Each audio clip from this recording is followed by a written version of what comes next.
Mangrove সম্পদমূল্য বৃদ্ধিতে বাংলাদেশ তৃতীয়। 2 দশকে বাংলাদেশে ম্যানগ্রোভ সম্পদমূল্য বেড়েছে 4 গুণ। গত প্রায় 2 যুগে বাংলাদেশে ম্যানগ্রোভ বা প্রাকৃতিক বন সম্পদের মূল্য লাফিয়ে বেড়েছে। এই খাতে সম্পদমূল্য বৃদ্ধিতে বাংলাদেশ বিশ্বের শীর্ষ 19টি দেশের মধ্যে তৃতীয় অবস্থানে রয়েছে। তালিকায় শীর্ষ দেশ চীন এবং দ্বিতীয় ভিয়েতনাম।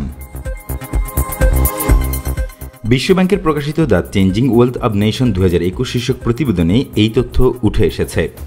এতে বাংলাদেশের মোট সম্পদের একটা ধারণা দেওয়া হয়েছে।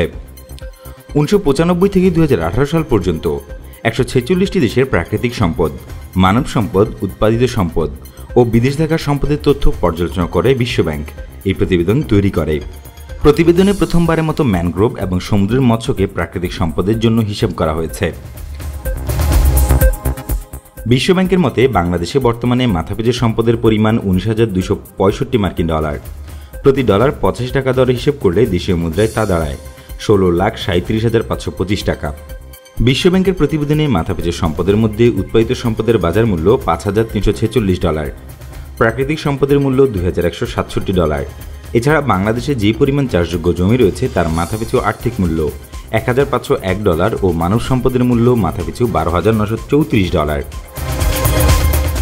প্রতিবেদনে বলা হয়েছে বাংলাদেশে ম্যানগ্রোভ সম্পদের মূল্য 1995 সালে 204 কোটি ডলার থেকে 2018 সালে বেড়ে 1,223 কোটি 60 লাখ ডলারে উন্নীত হয়েছে। অর্থাৎ 23 বছরে এই খাতে সম্পদ মূল্য বেড়েছে 402%।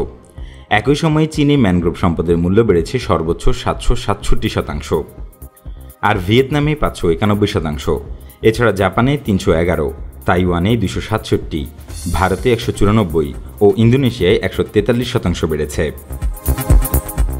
প্রতিবেদনে বলা হয়েছে বিশ্বব্যাপী ম্যানগ্রোভের মূল্য বৃদ্ধির পাশাপাশি এই খাতে সুরক্ষার থাকা অন্যান্য সম্পদের দামও বেড়েছে। হেক্টর প্রতি বার্ষিক ম্যানগ্রোভ সম্পদের মূল্য 23 বছরের মধ্যে দ্বিগুণের বেশি বৃদ্ধি পেয়েছে। ম্যানগ্রোভ সম্পদের মূল্য চীন, ভিয়েতনাম, বাংলাদেশ ও তাইওয়ানে সবচেয়ে দ্রুত বৃদ্ধি পেয়েছে। বিশ্বব্যাংক বলেছে এইসব দেশে ম্যানগ্রোভের আয়তন বৃদ্ধি পেয়েছে এবং প্রতি বর্গ কিলোমিটার সংরক্ষিত সম্পদের মূল্য বেড়েছে। বন্যা সুরক্ষার জন্য ম্যানগ্রোভের মূল্য সময়ের সঙ্গে সঙ্গে বেড়েছে। মূল্য পরিবর্তন নির্ভর করে ম্যানগ্রোভের পরিমাণ, বন্যার ঝুঁকি এবং বন্যার কারণে ক্ষতির ঝুঁকিতে উৎপাদিত সম্পদ সহ বিভিন্ন কারণের ওপর।